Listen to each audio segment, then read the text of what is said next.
ससी ऐं पुनूअ।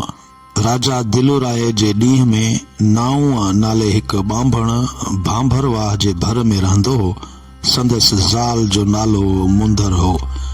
पीरीअ में खेसि हिकु न्याणी ॼाई जा सूंह मां सिज ऐं चंड मिसल हुई।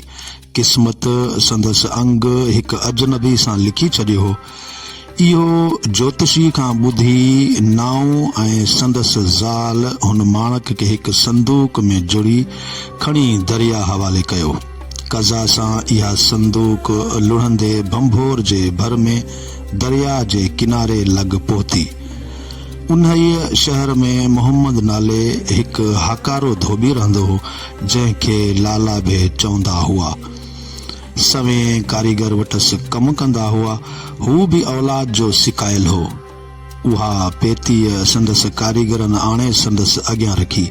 संदूक में ही मलूक ॿार ॾिसी हू ख़ुशीअ में मस्त थी वियो। ॿार खे गोद में वरिताई ऐं मथसि ससीअ नालो रखियाई, जंहिंजी माना आहे चंड।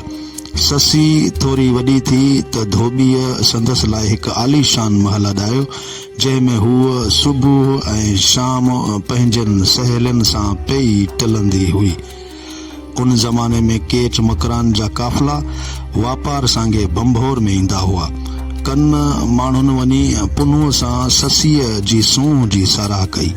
पुनू बि संदसि हुसन जी हाक सुणण सां मुश्क ऐं अंबर साण खणी काफ़िलो संभाए अची भंभोर निकितो। ससीअ बि काफ़िले जो ॿुधी सहेलियुनि सां गॾु खथूरीअ जो सौदो करण वेई। हिकु ॿिए खे ॾिसण सां ॿिन्ही जो पाण में प्रीत जो पेच पइजी वियो। ससीअ हिकु सहेलीअ सां पंहिंजे दिलि जो हाल ओरियो। उन्ही वञी पिणस सां ॻाल्हि चोरी, पर धोबीअ संग खां इनकार कयो, छो त पुनू परदेसी हो ऐं संदसि ज़ात जो न हो। सहेली बहानो करे चयुसि त पुनू बि ज़ात जो धोबी आहे। जे एतबार न अचे त आज़माए ॾिसोसि। मोहम्मद इहा ॻाल्हि क़बूल कई ऐं पुनूअ खे हिकु खेप धोइण लाइ ॾिनई। पुनूअ जा नफ़ीस हथ कपिड़नि सटींदे छिलजी पिया ऐं कपिड़ा बि फाटी तह बारूं थी पिया। पुनूअ खे मुलोल ॾिसी ससी चयुसि त फ़िकर न कर, हर हिकु कपिड़े जे तह में हिकु अशरफी विझी छॾ त पोइ कंहिं वटां बि शिकायत न रसंदी। आख़िर ॿिन्ही जी शादी वॾे धूमधाम सां थी।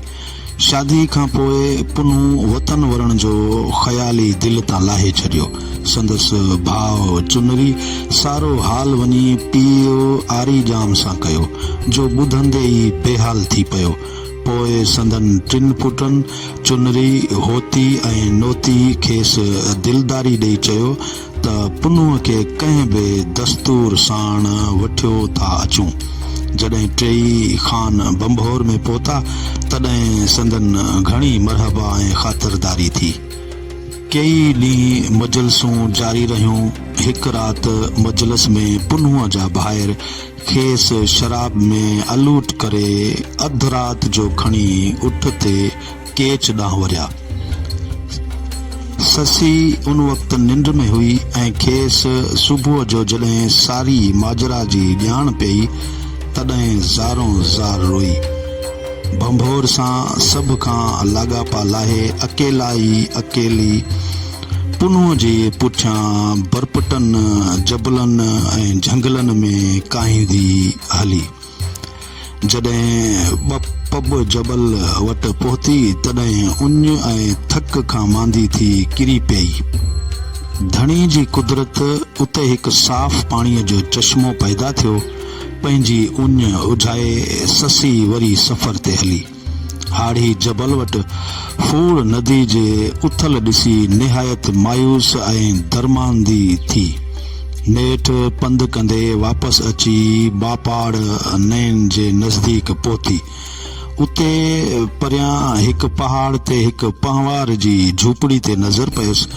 उते वञी हुन खां पुनूअ जो ॾस पुछाई। पहवार जो खेसि ॾिसण ऐं मथसि मोहत थियण ससी संदसि बद इरादो ॾिसी धणी दर पाॾायो। सतार संदसि सतर ढकियो, पहाड़ फाटो ऐं ससी अंदर पेही वई।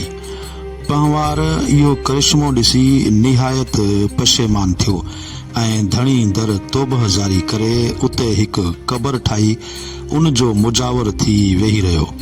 होॾां पुनुअ जो खुमार लथो त भाइरनि खां भॼी बंभोर ॾांहुं वापसि वरियो। वाट ते उन्हीअ क़बर ते नज़र पयसि ऐं उते चुनीअ पांद ॾिसी दिलि में संसो जाॻियुसि। पोइ पंहिंवार खेसि सरबुस्तो अहवाल करे ॿुधायो।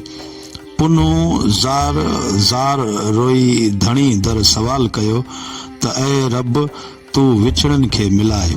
धणी संदसि सवाल क़बूल कयो। वरी पहाड़ फाटो ऐं पुनूअ वञी ससीअ सां हमेशह लाइ हिकु थियो। शाह ससी ते सॼा सारा 5 सुर चया आहिनि। ससी आबरी, माज़ूरी, देसी, कोहियारी ऐं